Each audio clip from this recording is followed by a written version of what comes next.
नमस्कार, मयुरी रेसिपी व्लॉगमध्ये स्वागत करत आहे. कशा आहात सर्व? मजेत ना? संकष्टी चतुर्थीनिमित्त विशेष आपण आंबा मोदक बनवणार आहे आणि धनश्री हाऊस क्वीनसाठी मी हे करून गेलेली मोदक घेऊन गेलेली. तेव्हा पण सर्वांनी म्हणजे असे कमेंट करून सांगितले की आंबा मोदक ची रेसिपी दाखवा म्हणून. तर त्यासाठी आपण आंबा मोदकची रेसिपी आज बघणार आहे, पूर्ण डिटेल्स सहित, आणि कसे बनवायचे आणि काय काय टिप्स सांगणार आहे ते पण आपण बघायचे. चला आता आपण साहित्य. इथे मी पाऊण कप दूध घेतलेलं आहे, 1 कप आंब्याचा रस घेतलेला आहे आणि इथे 2 कप तांदळाचं पीठ घेतलेलं आहे. तूप लागणार आहे आपल्याला या मोदकाच्या पिठामध्ये आपल्याला उकडवण्यासाठी. दूध याच्यासाठी घ्यायचं आहे की मोदक चांगले असे मऊ लुसलुशीत होतात आणि पांढरे शुभ्र होतात. थोडंसं आपण 1-2 चिमटी मीठ घालायचं याच्यामध्ये. 1 कप पाणी घेतलेलं आहे, 1 कप पाणी आणि पाऊण कप दूध घेतलेलं आहे, म्हणजे 2 कपासाठी हे परफेक्ट प्रमाण आहे. आणि मस्त असं पीठ उकळलं जातं. त्यामध्ये दूध आणि पाणी एकत्र मिक्स झाल्यानंतर आपण चांगलं गरम करून घ्यायचे आणि ह्याच्यामध्ये 2 चमचे तूप घातलेले, यामध्ये छोटे 2 चमचे. आणि हे चांगलं मिक्स झालं म्हणजे चांगली उकळी आली की मग ह्याच्यामध्ये आपल्याला अर्धा कप आहे तो मी ह्याच्यामध्ये आंब्याचा रस घालणार आहे आणि मिक्स करून घ्यायचे. आणि लगेच ह्याच्यामध्ये आपल्याला तांदळाचं पीठ घालून घ्यायचं आहे, कारण जास्त जर उकळलं तर आंब्याचा रस आणि दूध घातले त्यामुळे फाटू शकतं, म्हणून तर लगेच तांदळाचं पीठ घालायचं आहे. आणि चांगलं असं लाटणीने किंवा पलेत्याच्या साहाय्याने आपण चांगलं पीठ उकडवून घ्यायचं आहे. आणि गॅस आपल्याला मंद आचेवरतीच आपल्याला हे पीठ उकडवून घ्यायचं चांगलं. आणि 1-2 मिनटासाठी आपल्याला आता गॅस बंद करते मी. आणि आपल्याला 2 ते 3 मिनटासाठी आपल्याला वाफवून घ्यायचं आहे ते पीठ. आता आपण सारणासाठी गूळ घेतले, इथे गूळ घेतलेले आहे मी. इथे 1 कप घेतलेले आहे गूळ, मोठा बाउलभर.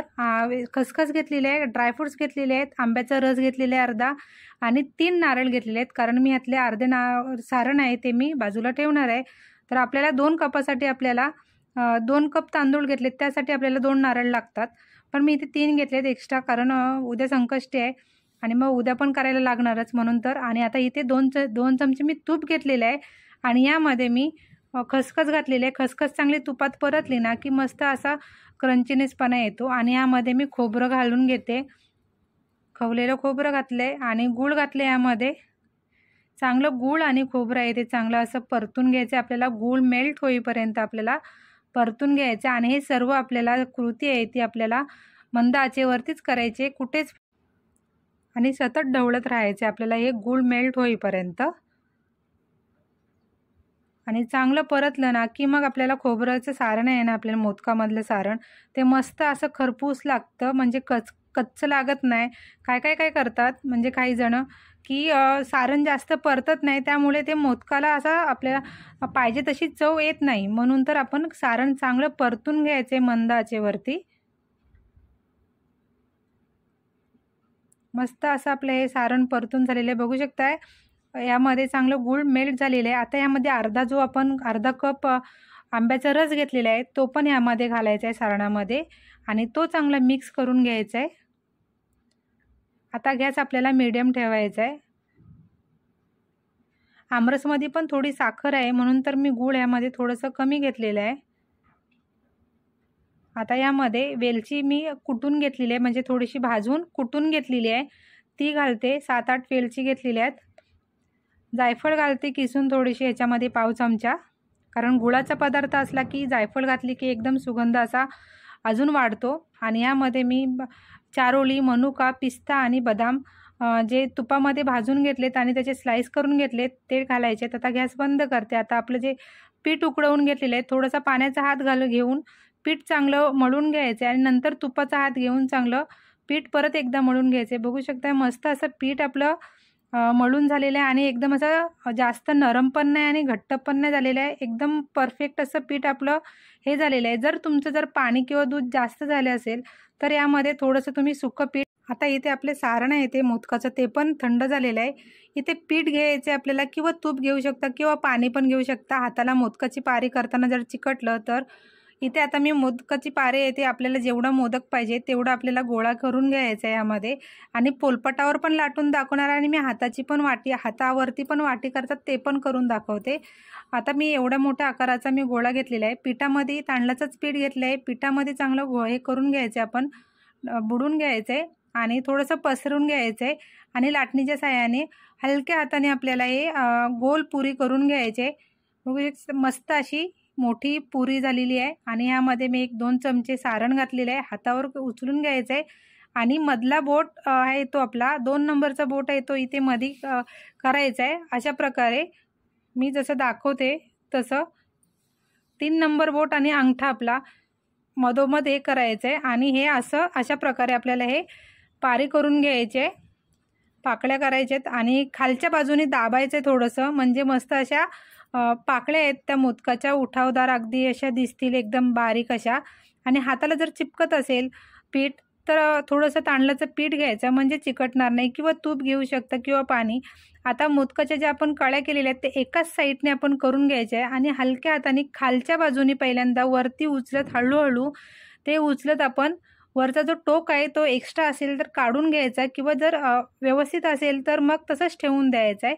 आता इथे माझं थोडंसं पीठ जास्त झालेलं आहे तर मी वरचं टोक काढून घेते आणि परत आपण याच्यामध्ये थोडंसं आहे ना मोदकाचे जे कळ्या आपण काढलेले आहेत त्या थोडेसे हे करायचे आणि असं मोदक आहे ना थोडं हातावरती असं रेळवायचं आहे, म्हणजे मोदकाला चांगला असा शेप येते। बघू मस्त असे मोदक आपला तयार झालेला आहे।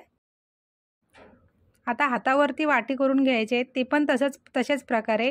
तर दोन्ही हाताला मी पीठ घेतलेलं आहे आणि अशा प्रकारे मी ही वाटी करून घेतलेली आहे आणि मोदकाची आपल्याला हे करून घ्यायचे। हे बघा मी खालपर्यंत मोदकाचे जे हे आहेत ना पाऱ्या कळ्या त्या खालपर्यंत मी हे करत नेते।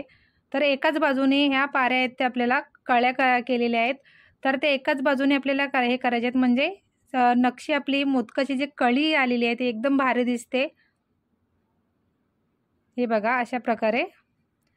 आता अशाच प्रकारे मी मोदक करून घेते आणि मग आपण चाळणीमध्ये उकडवायला ठेवायचे मोदक।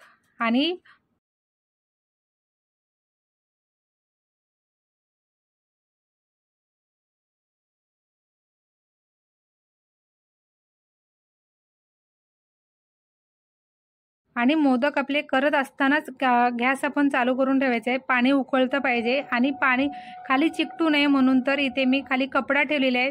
अगदी हळदीचं पान ठेवलं तरी पण चालतं, तर मी पाण्यामध्ये डीप करून हे केलेलं आहे आणि हे मोदक होईपर्यंत दुसरे इकडे चाळणी करून घेतलेले आहेत।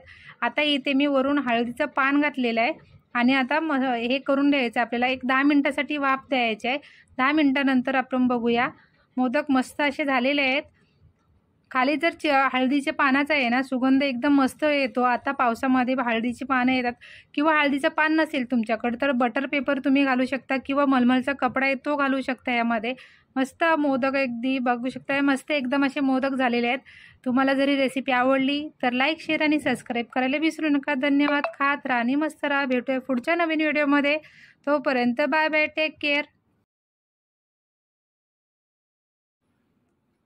एकदम भारी असे मोदक झालेले आहेत। तूप आणि दुधाबरोबर मोदक आपण खायचे। कसे खायचे इथे मस्त मोदक असे कलर बघा काय भारी आलेला आहे। मधोमध असं मोदक आपल्याला कट करून घ्यायचं आहे आणि इथे मस्त तूप असं वितळलेलं तूप घातलं याच्यामध्ये अर्धा चमचा आणि दुधामध्ये डीप करायचं आहे, आपल्याला बुडवायचं आहे आणि पटकन असा मोदक खाऊन घ्यायचा आहे। या खायला मोदक मस्त असे मोदक झालेले आहेत।